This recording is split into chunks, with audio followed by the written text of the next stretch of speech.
A very good evening once again to everyone who's joining us here on Zoom, as well as our Facebook audiences. Welcome to another one of our Teacher Connect webinars. We host these monthly live webinars on topical issues for teachers' professional development. Through these webinars, we aim to build and develop a vibrant community of practice for English language teachers and teacher educators, which deepens their engagement with their professional development. I'd like to take this opportunity to welcome our speaker for today, Thomas Krull. Thomas is a training consultant with the British Council and a PhD researcher with Lancaster University. He's been involved in language education for 25 years as a teacher, teacher educator, teacher trainer, materials writer, and project manager. He has worked on British Council teacher development projects in Sri Lanka, Malaysia, Thailand, Rwanda, and most recently on the English Connects project in Sub-Saharan Africa. Thomas is passionate about climate action and has been integrating environmental themes into his classes for over a decade. First, promoting sustainability through the Millennium Development Goals, and then the Sustainable Development Goals in both his teaching and teacher training. He has recently edited and co-authored a new British Council publication entitled Climate Action in Language Education, Activities for Low-Resource Classrooms, which he'll introduce you to in the webinar today. With 30 interactive teaching activities related to environmental issues and climate action, this webinar is a good starting point for teachers who'd like to embed climate themes into their lessons, but are not sure where to start. If you already work with environmental topics, you'll be able to add to your repertoire and share your experience of engaging with these issues in your classrooms. While the publication is targeted at low resource contexts, the webinar invites all teachers, including those in well-resourced classrooms, to try out these activities, to teach trying these activities, and to teach unplugged. So let's walk the talk on climate action today. Over to you, Thomas. Okay, thank you very much, Priya, for that lovely introduction, and thank you, Ashwini, as well, for setting us up today. I'm just going to share my screen. So please bear with me while I figure out how to do that. Okay, Priya, can you see my screen? Is everything all right? Okay, brilliant. Okay. So thank you, everyone, the team at British Council India, and especially to all of you who have joined us today. I'm really excited that we have such a great turnout for this event. As Priya mentioned, I've been passionate about embedding climate action and environmental issues into my teaching for many, many years, and it's really nice to see that there is a rapidly growing interest in this, and so I'm happy to deliver this session today. And I'd like to, I'll be interacting with you, so I hope that both the people on Facebook and the people joining on Zoom are able to contribute your ideas and your experience to our session today. Okay, so before we get into it, I just want to share the objectives of the webinar with you to make sure that we're all on the same page. So yeah, we're first going to discuss why we should embed climate action into language lessons, because it's not always, there's not always a clear connection between teaching language, teaching English, and environmental issues like climate change. So we'll talk a little bit about that, why this is a direction that is good to go in.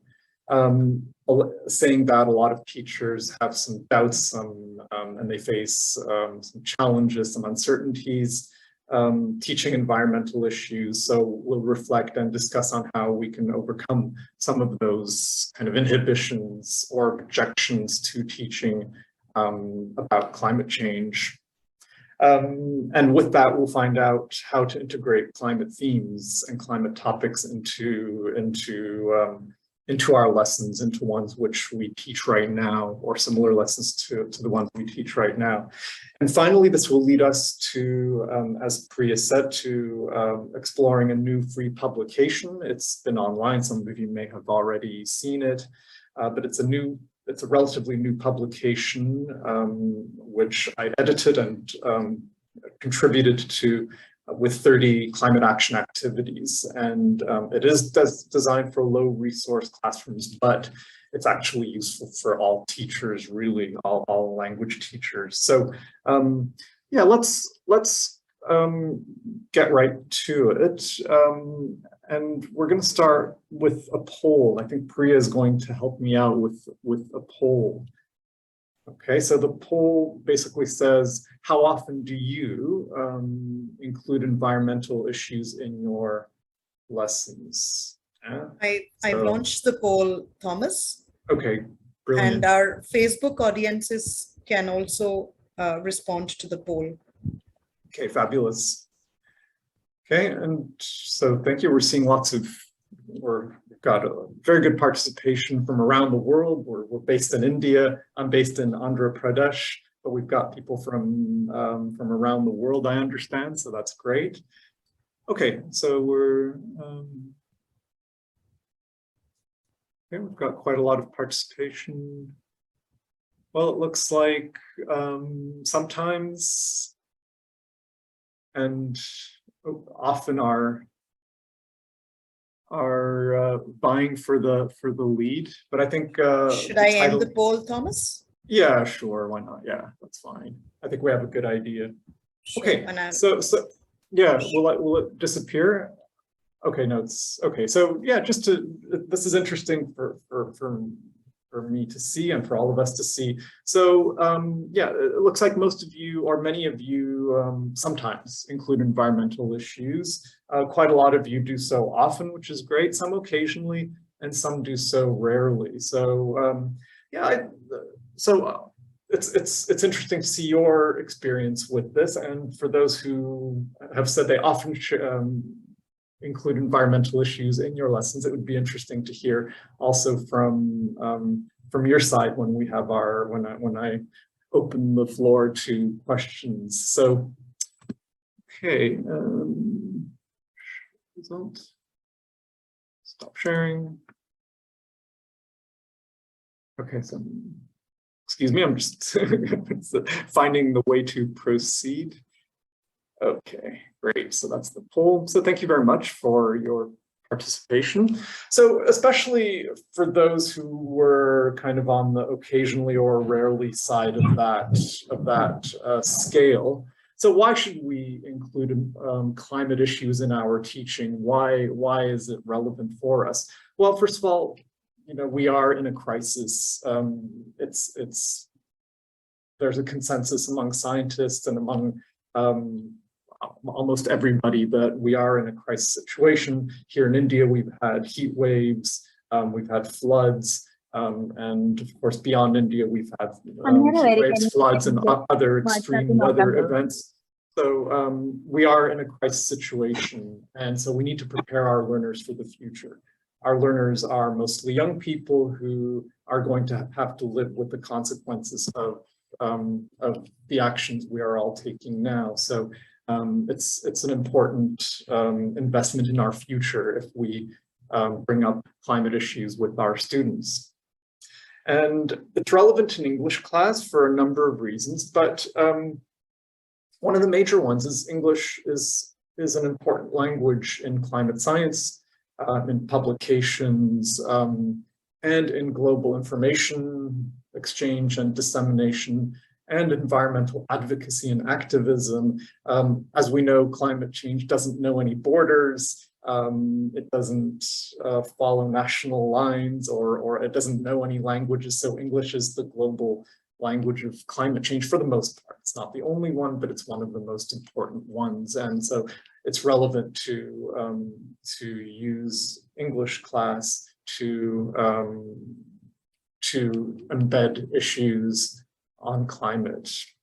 Okay, and finally, our students want it. I don't have exact numbers, but I know that the British Council has done surveys with students, and there is a demand from students on the teaching of climate-related issues. So it's something that our students want, and it's something our students need. Okay, good. So in this next part, this kind of leads to common objections to teaching climate issues. And I think a lot of teachers are hesitant, and maybe you yourself aren't, but you might have colleagues who are. And so this is kind of for the ones who are still kind of unsure. And kind of the cynical side of me says, well, these are excuses basically for not teaching climate. So yeah, let's look at them one by one, and we can kind of dispel some of these myths or some of these kind of objections to teaching climate. So the first one, and I hear this one quite often, is I'm not an expert in environmental issues. Okay, and okay, fair enough. So let's open up the floor to the people on Zoom and on Facebook as well. And let's share some ideas. So if you were to respond to this teacher who says, well, I'm not an environmental expert. I don't know anything about environmental issues. I can't possibly teach this to my students. How can we respond to this teacher's objection? Okay, so I'll give you a minute to share your ideas. I'm going to bring up the chat box. Okay.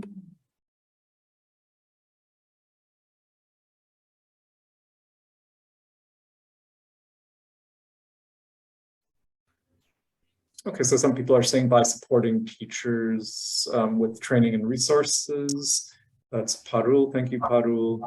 Animals in cold regions are losing their habitat. Yeah.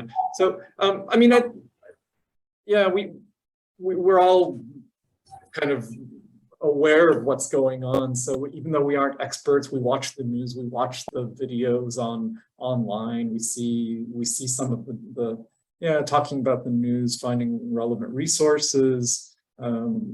Basic science is clear and well known. Thank you, Daniel, one of the co-authors of the unit. Thank you for joining. Okay, there's no need to be an expert. Good. There's a lot of comments. I can't go through all of them, but yeah. Okay, every contribution is meaningful. Some people are saying empowering teachers, start with local issues. Okay, this is wonderful. So some really, really good ideas here. So I'll move on to, in the interest of time. Okay, so let's kind of break down and I think this is going to summarize most of your ideas. So there's no need to be an expert.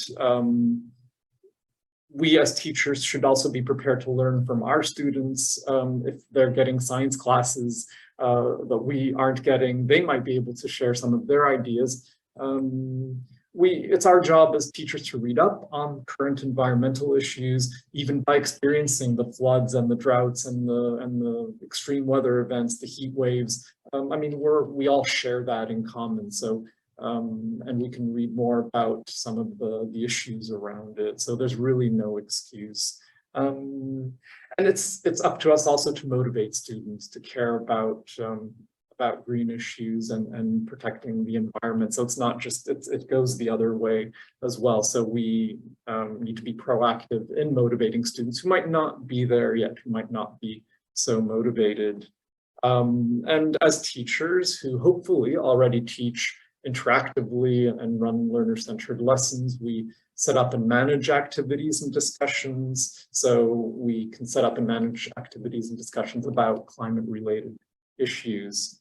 And while doing that, we provide feedback and encouragement. So yeah, there really isn't a need to have much expertise in environmental issues. So that, I think that excuse we can remove and move on kind of to the next one. Okay, so another common objection is I don't have the time to teach green issues, and I hear this sometimes. I'm too busy. There's the curriculum is crammed, it's packed, and my class level is far too low. You know, they're really low level. They won't understand this. The vocabulary is too advanced.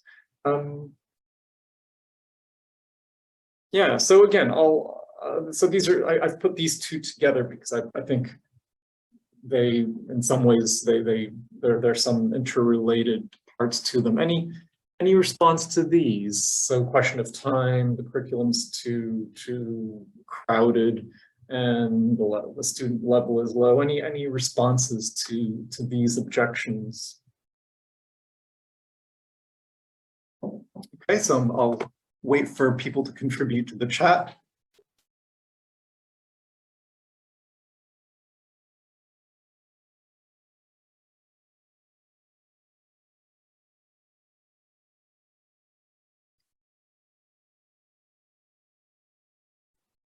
Okay.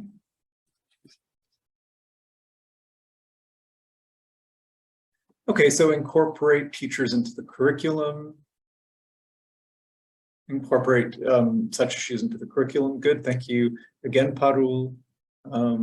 Start with local observable issues. Yeah. Setting realistic learning objectives relating to environmental issues. Role plays, okay.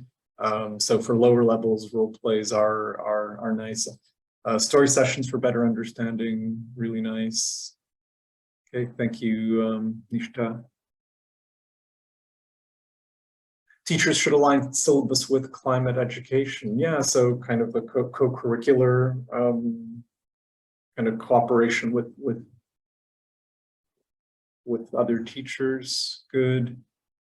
Okay. Okay, great. I'm sorry I don't have time to read out every comment, but these are really great. Yeah. Integrate climate change as part of a debate, a paragraph essay writing, no need for extra time. Good. Using local language, not English. Yes. So I'm sure many of us work in multilingual classrooms, multilingual schools, or translingual, plurilingual situations. So we mix languages, and we don't always only use English. Absolutely. Okay. Cross-curricular activities, wonderful. Okay. It's interesting, a lot of people are saying using stories, yeah. And in fact, one of the activities in the resource is a story about the life cycle of a water bottle. And I actually, it's a story that I told to some students here at a college in Andhra that I occasionally work at, and it was amazingly well received. It was really nice. Storytelling is wonderful. So thank you for that. Good, like using existing material, using group work. Oh, okay, sorry, I've already jumped ahead. My mouse was faster than my brain. Okay, so yeah, basically the idea is to, and this also comes from the resource, is to add a climate twist to your existing curriculum and to lesson plans. Yeah, so kind of, yeah, embedding climate into existing lessons, into ones you already teach, and we'll have a look at how we can do that in a moment. Okay, using pictures, simple vocabulary to integrate these issues for lower level classes is really useful, and we'll do a little bit of an example on that. Yeah, so lessons on transport and food are two examples of topics that you can make green. Okay. Okay. Good. So thank you for all the contributions, and so yours are absolutely wonderful. Okay, so making lessons green. I'm going to show you. This is a little bit of an an example activity. It's not from the resource, it's just kind of a bit of a prelude to the resource. But so this is kind of I'll give you an idea of what we can do, yeah, with an ordinary lesson and how we can kind of green it, how we can make it about the climate. So you're going to see a picture of a city scene for 10 seconds, okay? I'm going to flash it up on the screen. So just pay attention to the picture, look at it for 10 seconds, okay? And try to remember what you see in the picture, okay? That's your basic instruction. Okay, so here it is.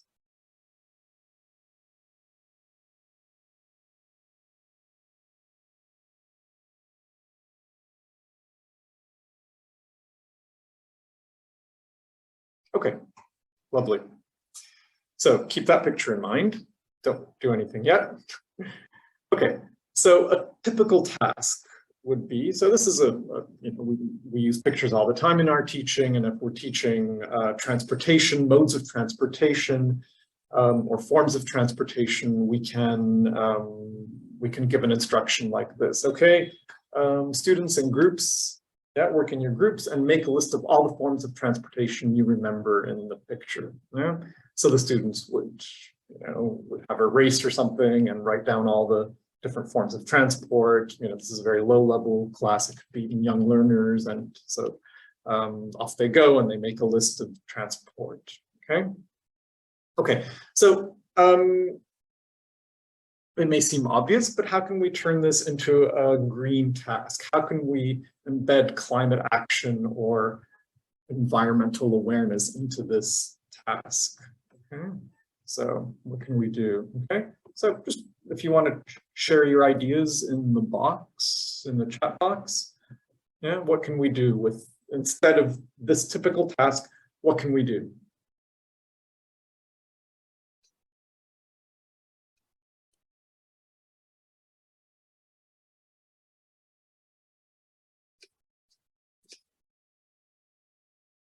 Okay, so people are listing all the different forms of transport. Okay. So how can we turn this task green? Okay, that's somebody asked the question. So yeah, I mean, so there's Daniel. Daniel's ahead of the game. Rank the forms of transporting according to how clean they are for the environment. Yeah, exactly. Okay. Okay, perfect. Yeah, so there's some, yeah, brilliant. Okay, so yeah, which one uses renewable energy? Thank you. Yeah, okay. So yeah, so as we said, as many of you kind of pointed out, yeah, in groups, instead of, so the alternative activity would be in groups, make a list of which forms of transportation or which forms of transportation in the picture are the most climate friendly. Okay, so then the students are brainstorming, and yeah, they would come up with walking, cycling, all the kind of more eco-friendly, climate, environmentally friendly forms of transport. And so basically it's the same activity, but it has a small climate twist. It's a really simple change, and of course we can do the same with climate unfriendly, and we can ask them to rank the least climate friendly modes of transport. Okay, so their list would look something like this. Yeah, somebody said using a horse. We don't have I don't think there was a horse in the picture. So yeah, so just something very simple that is included in elementary level English classes, language classes. So for very low level students, we can put a small climate twist on it, a green twist, and it becomes it's a new angle on kind of an old type lesson. Okay. Good. And so here's the picture again. And so we can also work with this picture a little bit more. And I think somebody wrote it in the comments. We can give the students a comparatives and a superlatives quiz. Yeah. So we can ask them which form of transport is the greenest from the picture, which form of transportation is the most damaging to the environment, and so on. So which is better for the environment, taking a train or taking a bus, which is more polluting, a motorbike or a scooter, and which is less damaging to the environment, cycling or walking, okay? So, so even grammar type lessons can be embedded into a lesson like this. So yeah, there really aren't any excuses. It's part of clearly something that would be part of the curriculum, and we can without spending a lot of time or changing the lesson plans too much, we can add this kind of a green climate twist to our lessons. Okay.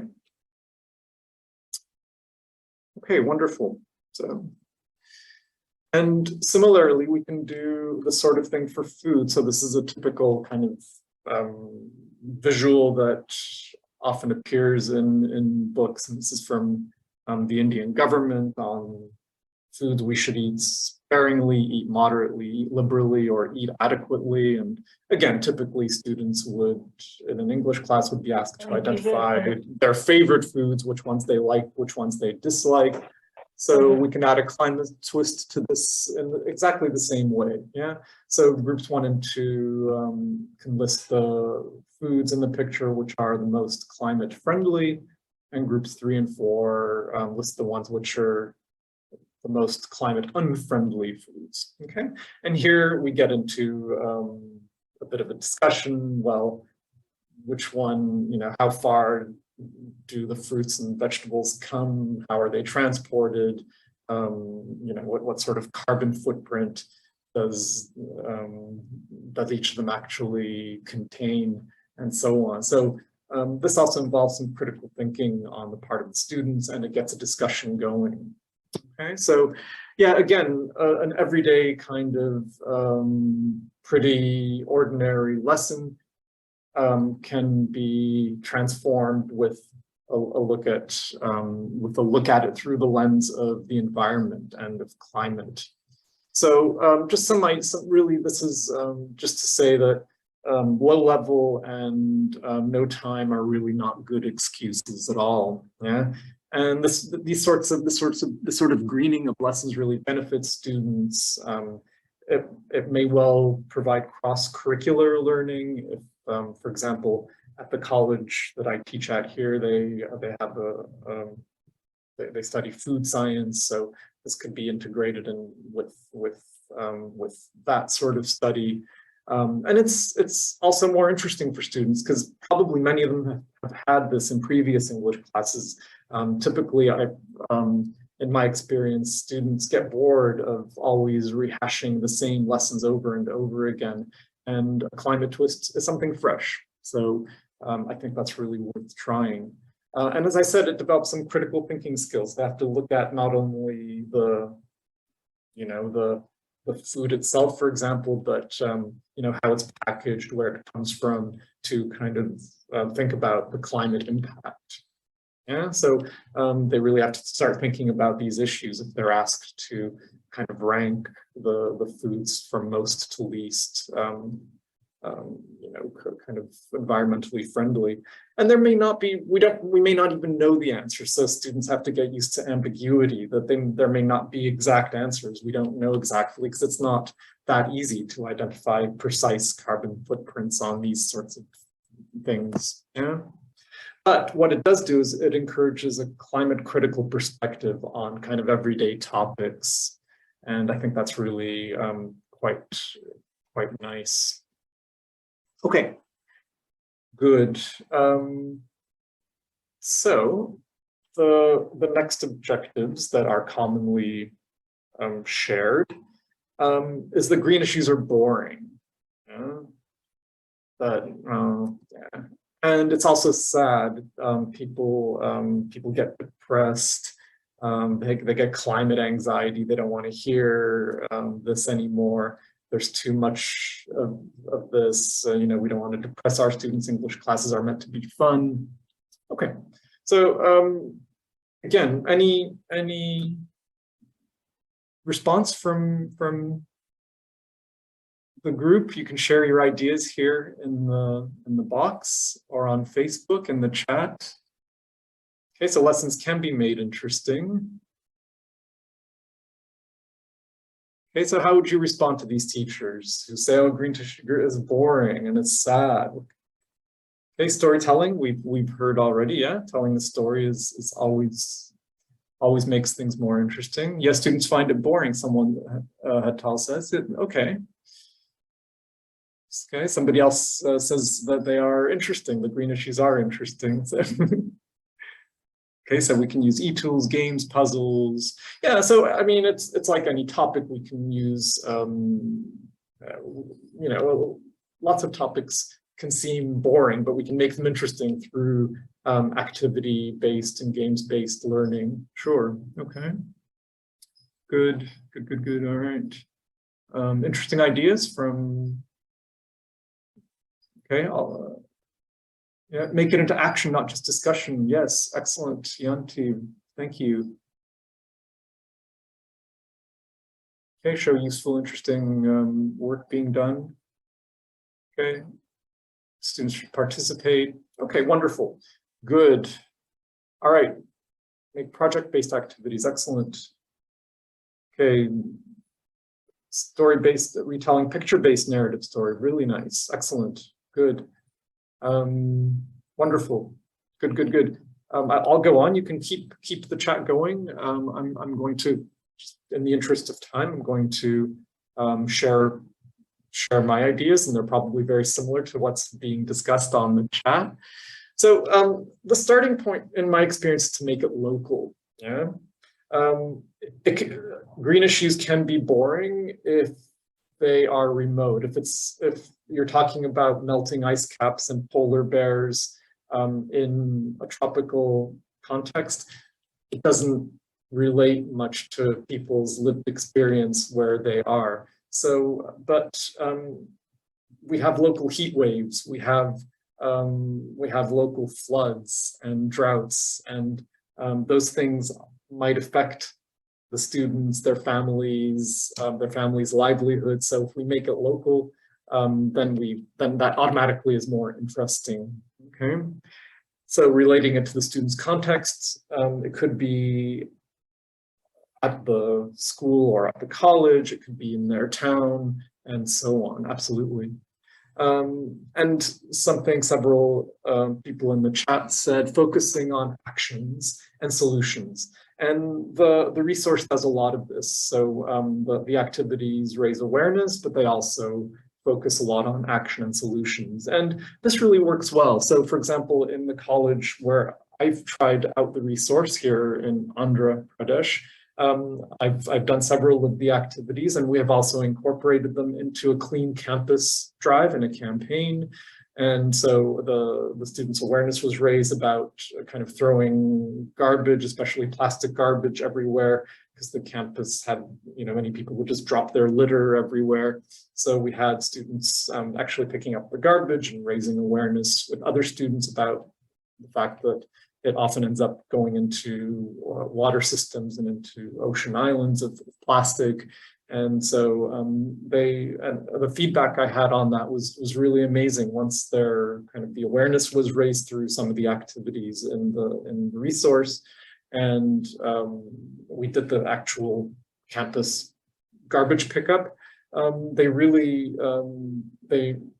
became kind of activists for change on the campus. And they're in the middle of leading a clean campus drive, raising awareness among other students. And even when they go out to the eateries, which are just around the perimeter of the college, they're asking merchants to not use plastic, not to throw it into the gutter, but to collect it and dispose of it properly. So they're actually extending their, what we've talked about in the class into the community, which is wonderful. So it really can make a difference, and it's certainly not boring, and it's certainly not sad, yeah? So,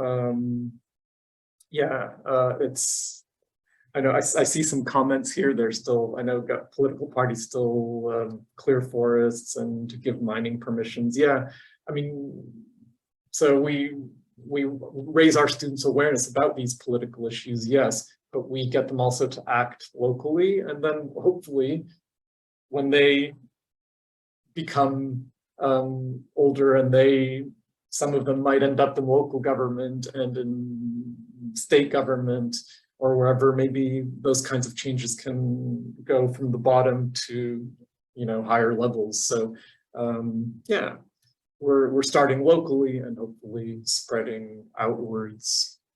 Okay. So the resource, the publication that I'm going to share share some information about with you, has lots of themes that are, I would say, are not boring.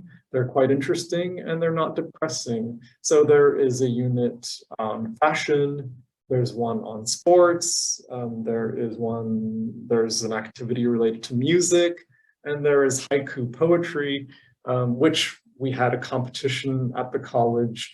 So the task is to create haiku poems about climate and environmental issues. And there are many more interesting and inspirational topics. So yeah, I think, again, boring and sad are actually quite poor excuses for not engaging students with climate in our classes, in our language classes. So, and I'm keeping one eye on the comments. Children like action, so that's a really good kind of good observation. Okay, wonderful. So with that, I would like to transition our talk today to the resource. Yeah, and I'm thrilled that some of the co-authors have joined us. I saw Daniel. I'm not sure if the others, if Catherine and Chris have also joined, but this was, so this is the kind of, I think it's what the cover looks like, or the introduction to the actual resource on the British Council Teach English website, and you'll be provided with the links. So this was the original, the origins of this publication actually came from a series of lesson plans, which Daniel, Catherine, and Chris produced. And those are already online, and they have been online for a while. And my task was to convert some of these into activities, and to actually use some of the activities and add some of my own, designed specifically for low resource classrooms, and to make them a little bit shorter and maybe easier to integrate into other teaching. So yeah, this is the kind of the cover of the resource, and it looks like that. It's a PDF, and here are the links, but you don't have to worry about these now. This is the whole cover. It's so it's quite mobile phone friendly if people are only on a mobile phone. So it looks like that from the cover, and just some basic information about the publication. Okay. I think we need to mute the participant who's, yeah, thank you. Okay, so so there are 30 activities, and they range from about 15 minutes to 45 minutes. And so most of them are about 20-25 minutes each, and they come in 10 units, and each unit has a theme. And I'll show you the contents page in a moment. So they are designed, as I said, for low resource classrooms. So there's no printing needed, no photocopying, no handouts are required. All of the tasks are teacher and student led. And it's quite speaking and listening focused, where the teacher typically reads it as a teacher would read a live listening. And there's a lot of group work and pair work and kind of collaborative learning. So if that matches your teaching style, then this resource will be easy to use. And yeah, there is, and it's a PDF resource. And again, I put lots of links here, and I think that the team will share these this slideshow and the link. Okay, so the resource actually has two parts to it. So part one is an introduction and just some messages from the writers and some information on how to use the publication and some other tips, some of which we've already kind of covered today, but they're a nice reminder of how to go about even creating your own teaching materials related to climate. Yeah, so that's part one, and that's the first part, and then so basically, yeah, that's sort of an introduction, but then the activities are in part two. And the idea is that we adapt the activities to different levels, groups, and the time available. So the teachers are encouraged who use it are encouraged to kind of localize everything to make it relevant for your groups, for the time you have available, for your students' level. Okay. You can add activities to your existing lesson plans. So, if there's a lesson about that features clothing or food, for example, you can have a look to see if anything in those units is a good match, and you can, integrate those into an existing lesson, maybe a 15-minute activity. You can combine 2 or 3 activities from a unit to make a full-length lesson if you want. Or you can expand a single activity by adding a warmer and maybe a writing task or something at the end. So yeah, you can use it kind of to your teaching style to reflect your needs. So it's designed to be flexible and kind of personalized to teachers' contexts. Yeah. So please, there are step-by-step instructions, but it's important to also to think about localizing it to your own and your students' needs. Good. So this is part 2, and in part two we have all of the activities. So there are 10 units. Here we can see the first 4 units, and you can see the 5 R's: endangered animals, storm coming. So that's the one about weather, and the one about sports we'll take a closer look at in a moment. And you can see also that each unit has 3 activities that don't necessarily rely on each other, so you can do them separately. You don't have to do them together. There's a language focus each time. Usually it's kind of vocabulary building or listening, speaking, that kind of thing. There's some with creativity, writing, others, presentations,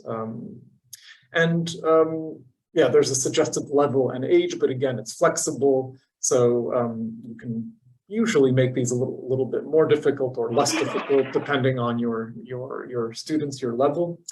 And some are the early ones that you can see here. Some of them are suitable for primary. Most of the rest of them are more suited to secondary and adult. So there's a mix. And then the suggested time, the durations of the activities. So again, there's flexibility, but this is kind of a basic guide. Okay, so that's just a nice map for teachers to quickly look at what looks interesting. Okay, so as you can see, this is another next part of the contents. There's the unit on fast fashion that I was talking about earlier, which is very interesting. There's a unit on water, on farming, and then the last one is about energy sources. Okay, so what I'd like to do now is to share an example activity. Yeah, so I'll go through one of the units just to give you kind of an idea of what sort of activities are typically found in this. Okay, so here I'll start kind of the unit, and here this unit was written by Daniel, or it comes from Daniel's original lesson plans. on sports and climate crisis. So this is a unit about sports, and it has a little paragraph about the unit and a little bit of information about the 3 activities and some ideas on how to use them.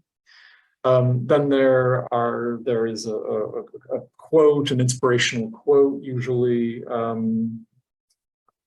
in the unit. So that's quite interesting. You can share that with students. It's quite nice. And there is a link to the original lesson plan. If the unit comes from the original lesson plans, there's a link there, and you might be able to find some resources for it. If you want to teach a whole lesson about it, there's a link, which is quite nice. So yeah, that's the beginning of each unit, and there are 3 activities, and we're going to look at activity number 2, because this one is quite nice. I like using this one, and it's an easy one to show in a Zoom call situation. So yeah, this one, the activity number 2 in this part is called sports and climate headlines. So headlines as in headlines you might find in a newspaper. Okay, and as you can see, each activity has an aim. The aim of this one is to raise awareness of the relationship between sports and climate change, yeah, which might be interesting to students. The focus is on listening. The level is B1, but I think that's flexible. It could be A2, B1, secondary adult, but I would say this one could even be done with younger students, and the time frame for this one is about 20 minutes, and there's a potential extension for an extra 10-minute activity. So what you'll see is actually this is a bit of a traditional teacher-led dictation. So that might surprise some of you. Well, that's not very innovative, is it? But this one actually requires careful listening, understanding, and some critical thinking on the students' parts. Okay, so yeah, it's not just a dictation, and you'll see why in a moment. Okay, so in each activity, there's a bullet-pointed procedure, step-by-step procedure on how to actually do the activity. Okay, and so in this one, it says introduce the topic, which is sports and climate change, and ask the learners to briefly brainstorm with a partner the connection between them. So the students are brainstorming, what's the connection between sport and climate change? Doesn't seem that obvious, but maybe they have some good ideas. And then we tell the learners that sports affects climate. Yeah, so actually playing or sporting events affect climate, like athletes and fans fly to events. Yeah, and that flying and driving or has a carbon footprint. So having a sporting event is actually affects the climate, but also climate change affects sport. Yeah, matches can't be played in the midday heat. So we can give them some examples of this. Yeah. So we're getting the learners to work in groups of 3 or 4, for example. It could be bigger or smaller, but usually, yeah. So a kind of a small group. And we get them to copy a table in their notebook. So like a T chart. And on the one side, we put sports affects climate. And on the other half, we put climate affects sport. Okay. And then we give them the first sentence. The first sentence is extra flights for fans to attend World Cup. Yeah. So yeah, the World Cup may be football or cricket. In India, it's cricket. Yeah. So extra flights for fans to attend World Cup. Yeah, that's an example of sports affecting climate. Yeah, the World Cup is a big sporting event. Extra flights means a carbon footprint, which affects our climate. Okay, and then we have the next one. Yeah, so the teacher reads it out, and in this one we see that climate affects sport. Hot weather forces evening football matches. Yeah, hot weather hot weather means that that they can't play the matches during the day. So the climate is hot, yeah. It's too hot to play during the day, so they have to play in the evening. So that headline, hot weather forces evening football matches, would go into the right column. It's not going to, but I missed it. So okay. Just take match. Okay, so good. Okay, so now what I'd like to do is I'd like you to participate in this. All right. So I'm going to read a climate headline, and I'd like you to, in the chat box, I'd like you to either write number 1 or number 2. So if you write number 1, that means the headline should go into the column on the left. Sports affects climate, yeah, and that's the one. Extra flight for fans to attend World Cup, yeah. That was our example. Okay, column 2. So write down number 2 if you think that the headline is about climate, how climate affects sport. And our example for that one was hot weather forces evening football matches. Yeah, it's an example of climate affecting sport. Okay, so I'm going to read the next one. Okay, your students in groups would be writing it down. Yeah, would be writing it down, but they'd have to choose which column. Yeah. So you don't have to write down because you're not students, you're teachers. But I'd like you just to say column 1 or column 2 in the chat box. Okay, so this is the next one. Okay, cars and equipment arrive for Formula 1 race. Okay, and I'll say it again. Cars and equipment arrive for Formula 1 race. Okay, so everyone's, yep, almost everyone's writing number 1, lots of number 1s, well done, excellent students, okay. Okay, good, so the students would write it down and they can check with a partner, and indeed it is number 1, and of course in a language class, check their spelling, and or you could get the students to write it on the board or whatever, yeah. Okay, so people are adding some ideas, this is great. Okay, the next one, okay, next one. Cyclone destroys volleyball courts. Cyclone destroys volleyball courts. I'm sure that's happened here in India before. Cyclone destroys volleyball courts, so lots of number 2s. Okay, excellent, good. Cyclone destroys volleyball courts, well done. Good. Okay, next one. Okay, so runner suffers heat stroke during race. Runner suffers heat stroke during race.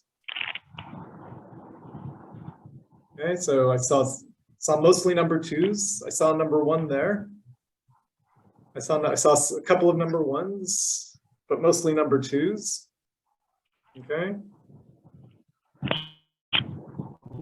All right. So yes, it's number 2. So the runner, because it's so hot, the runner suffers a heat stroke during race. Yeah. So okay. One more. Okay, forest cut down to build golf course. Forest cut down to build golf course. Okay, so now I see a lot of number 1s. Okay, forest cut down to build golf course. Brilliant. Excellent. Okay, good.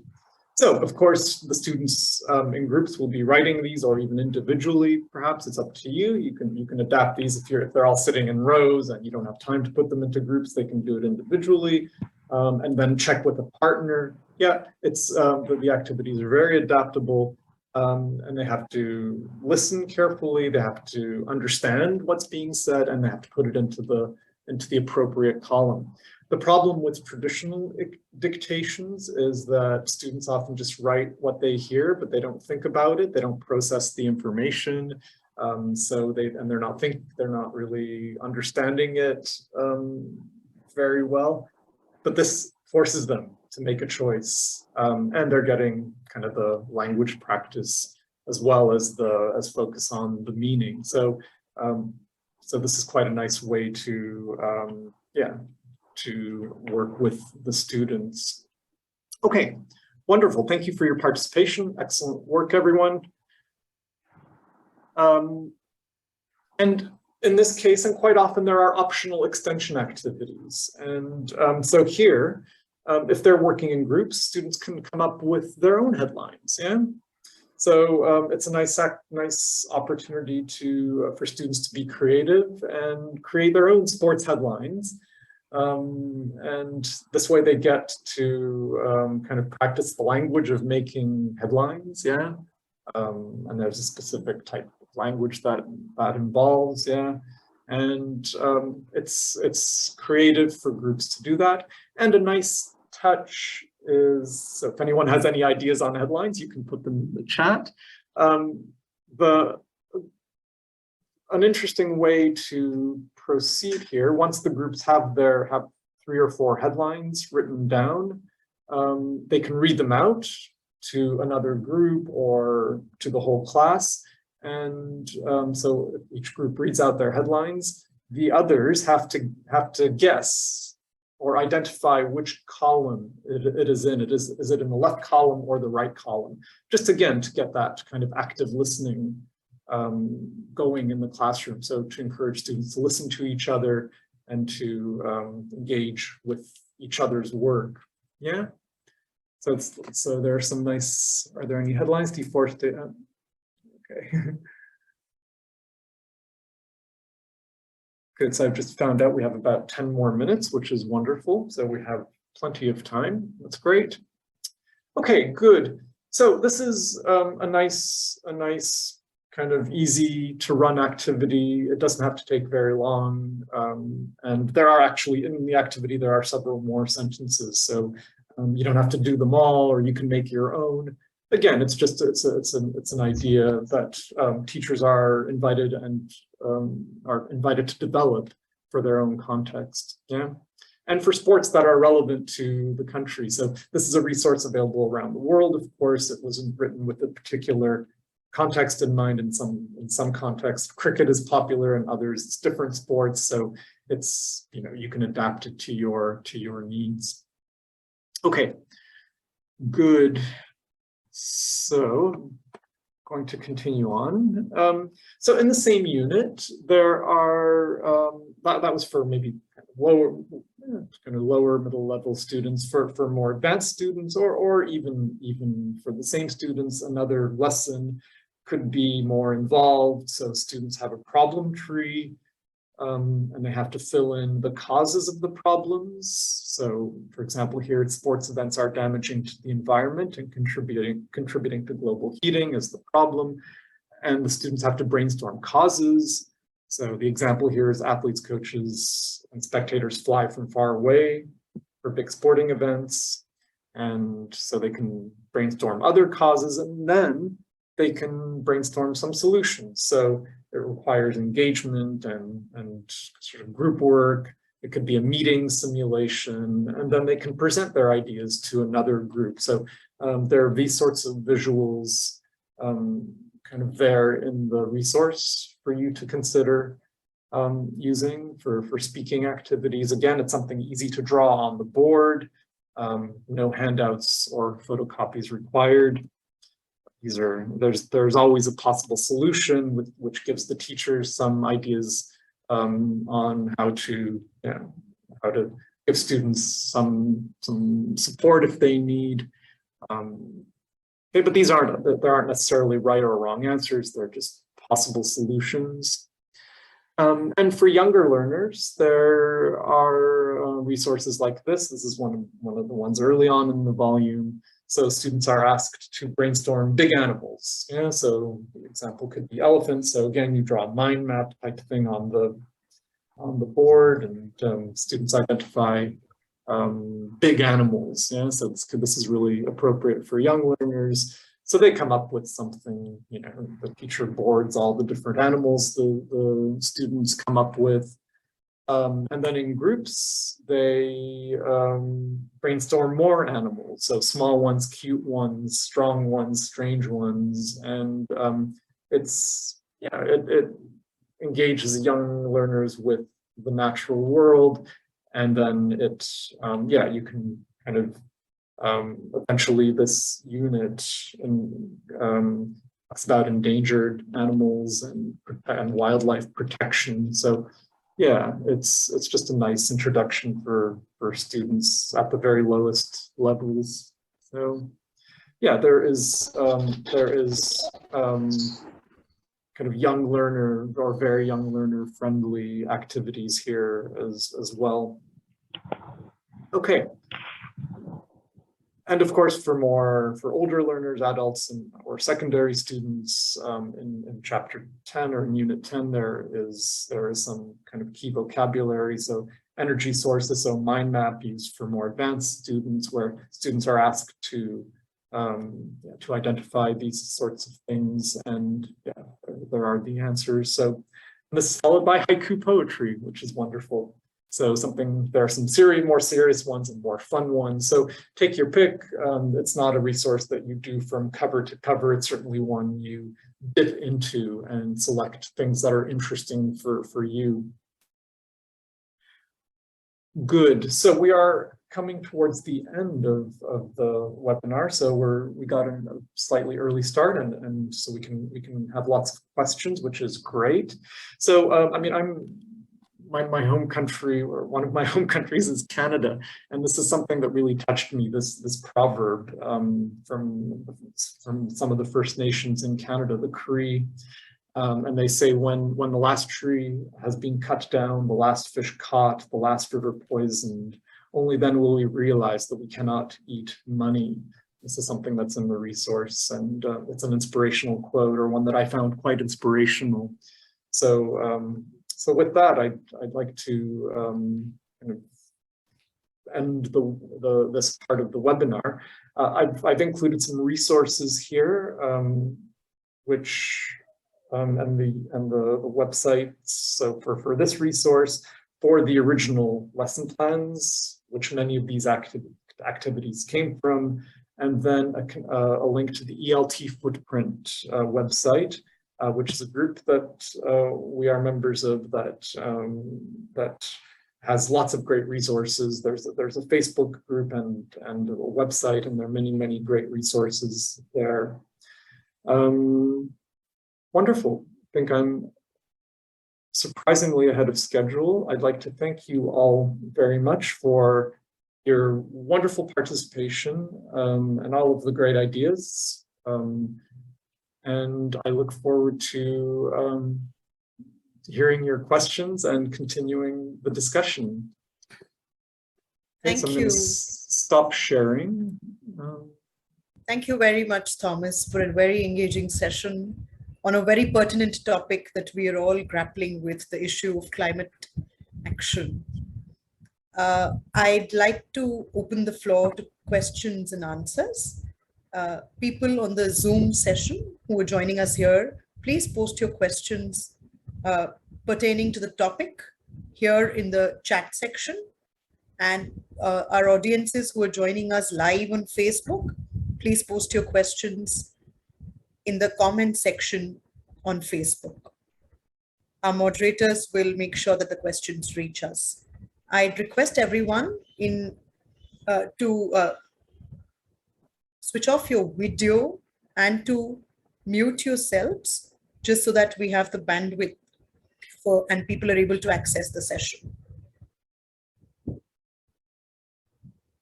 So please let your questions come in through the chat. Okay, so shall I start reading some of the questions out? Yeah, so there's one from Nishta. So thank you, Nishta. How can climate and sports be interrelated? Like they're both affecting each other, maybe. Yeah, I think that's Hasiba's question as well. Yeah. Yeah, I think that's a discussion to have with the students. But I think it's interesting to look at that interrelationship between climate and sport, and how they interrelate. So yeah, they both affect each other, sure. But I think the headline activity is quite clear, and I think we're comfortable with kind of binaries and classifications. So but it's usually clear whether, like with those headlines, where the climate affects sports and then the sports affects the climate. So yeah, but I think these are all discussions that we raise with our students, and we look at the relationship, and we generate ideas, we brainstorm. Yeah, so thank you. There's another question, Thomas. Thank you. Yep. From Anas Noor. How far can we practically slow down climate change? Well, I'm not a climate scientist. I mean, I think for our context, we're really thinking about raising awareness among students and kind of informing them and motivating them to action. But I think there's a good question there in terms of raising their awareness about things like greenwashing and companies who are kind of saying that they're green. They might have some good marketing and public relations, but their behavior doesn't really reflect their actions. So we need to encourage that kind of critical thinking, that it's not just enough to pick up some plastic and throw it in the right place. It's the issue is far deeper than that. But and we have to make our students aware of this as well, especially the older students. So I think there's a good kind of thought in there that we shouldn't be scared to kind of challenge the political side of it and the corporate side of it, because I think we have to be careful about, especially if you're teaching students who themselves don't have a very big carbon footprint. It doesn't make much sense to get them to try to cut down on their carbon footprint. It's more, that's not so relevant. I think we need to raise their awareness, and as they hopefully become the leaders of tomorrow, they will have that awareness, and that kind of that moral compass will be shaped differently than the leaders of today, who don't seem to, they say the right things, but they do just the opposite. And there are a lot of special interest groups, but these we need to bring out in our classes, especially the more higher level secondary classes. We need to make students aware of the kind of the political issues. So but nice question. Yeah, thanks, Thomas. There's one from Shrabani Ghosh. She asks, how could we motivate people from disadvantaged backgrounds, specifically slum areas, to motivate green growth? Yeah, I mean, obviously for people who come from such disadvantaged circumstances, it's very local. It's about keeping their environment clean. I mean, these people don't contribute much to to the problem. It's more, I think they're victims more than perpetrators of climate change. But I think their awareness needs to be raised as well. Everybody needs to be conscious of it, and for them, issues about coping and mitigating climate change, what happens when their homes flood.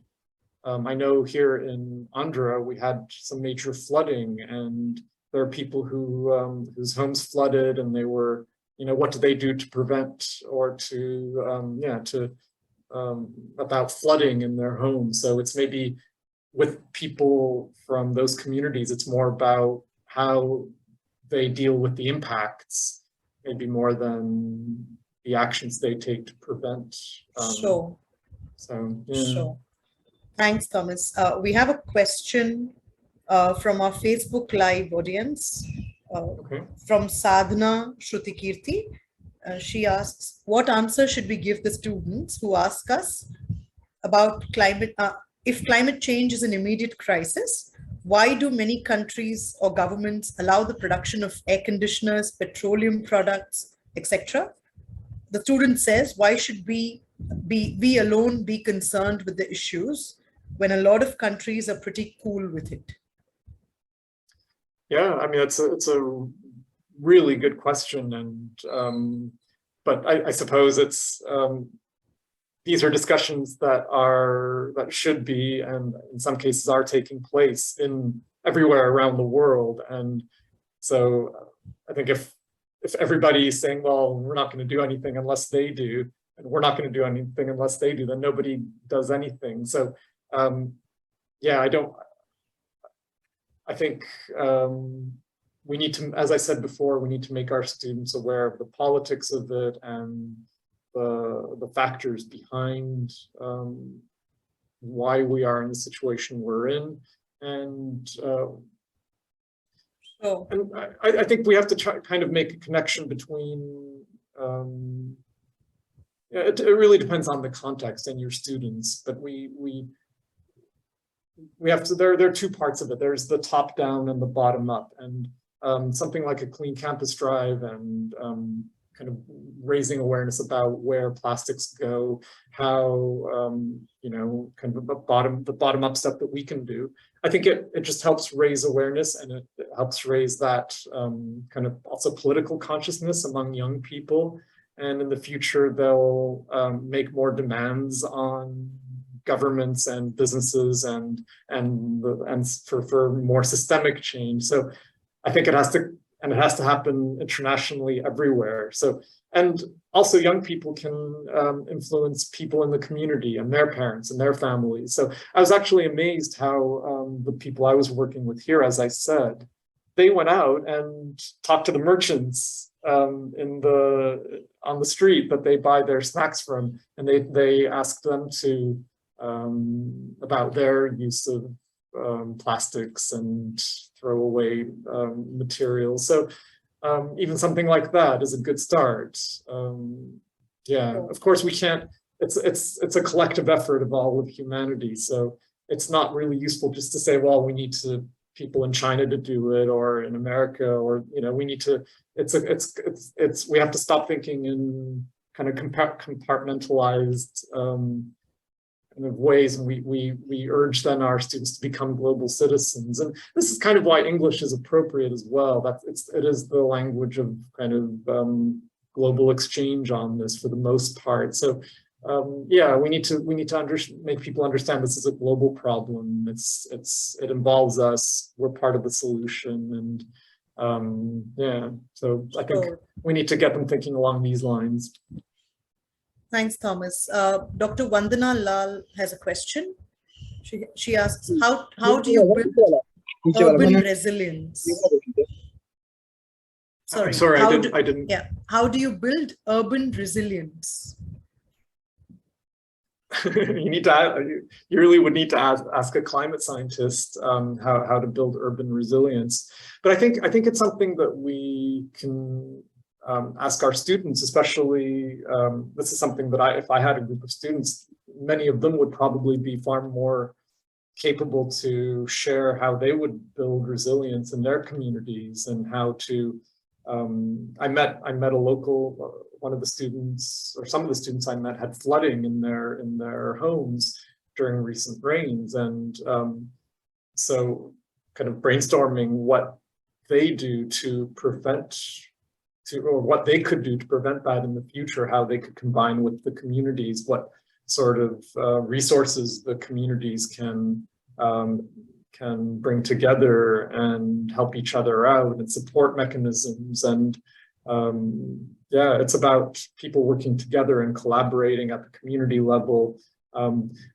At the school level, how can the school support the community that surrounds it in building that resilience? I think these are discussions to be had. And if you can bring over someone who has some expertise in those sorts of things from a local college, or that would be great. Yeah, I mean, it's a discussion to have with the students. Again, I'm not a climate expert. I enjoy raising the issue with my students, but this is where discussions can happen in the classroom and outside of it as well. Sure. I missed that question. I can't find it anymore, but I think I understood the gist.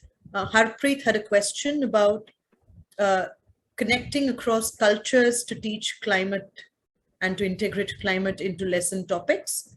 He mentioned that most of your activities were about informing and motivating your students. He asks if we could include cross-cultural stories as resource materials as well. Yeah, I think that's a really good idea. There's one, I think it's either Oxfam or UNESCO or these sorts of organizations. They have resources with readings on, and you can find them on, in various online searches. But yeah, anyways, what I'm thinking of kind of short reading texts about how different communities around the world manage the climate crisis or how it impacts different people around the world. Little case studies are nice. I'm sure you can probably find them on potentially on YouTube, but more likely in a resource by Oxfam or UNESCO or UNICEF or these sorts of organizations.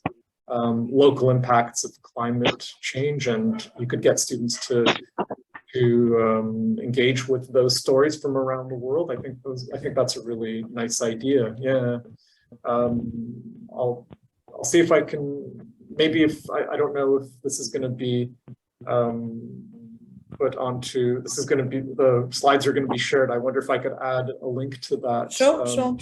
Yeah, so I'll make a note of it, and because I know I'm thinking of one specific resource which actually shares, which has short texts about the impact of climate change on people in 5 or 6 different contexts, one in South America, another in Southeast Asia. I don't remember all the locations, but yeah, there are, I think it's a great way to bring kind of cross-cultural study into a classroom. Yeah, for sure. And link it with climate change, because it's something that we all share. It's in different ways. Yeah. So. Sure, Thomas. Brilliant. We have a question from James. He says, with climate change in focus, should we have to change the existing curriculum in a broader sense and the syllabus of English in particular?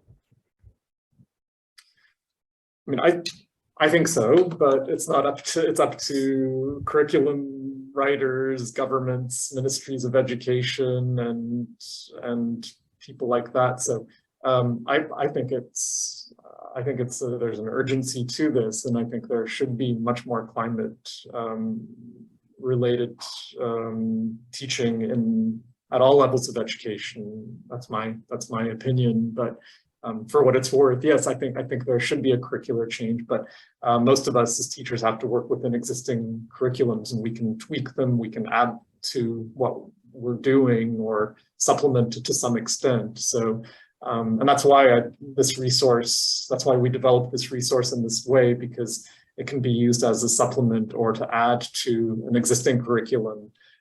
If you're in a position to impact curriculum change, then I would urge you to make those changes and add much more climate-related topics to current curricula. Yes. Sure. One more question from Ananya Sharma. How to make remote climatic issues interesting for older students who find such topics monotonous?